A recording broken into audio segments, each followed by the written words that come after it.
আরও একটা নতুন বছর, সমস্ত খারাপের অবসান হয়ে নতুনের শুভ সূচনা।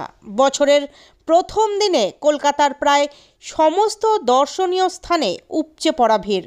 আলিপুর চিড়িয়াখানাতেও সকাল থেকে ভিড় পর্যটকদের। সকাল 8:30টার সময় চিড়িয়াখানার গেট খুলে গিয়েছে। আজ 31 ডিসেম্বর প্রায় 71,000 মানুষের সমাগম হয়েছিল চিড়িয়াখানায়, এমনটাই আলিপুর চিড়িয়াখানা কর্তৃপক্ষ সূত্রের খবর।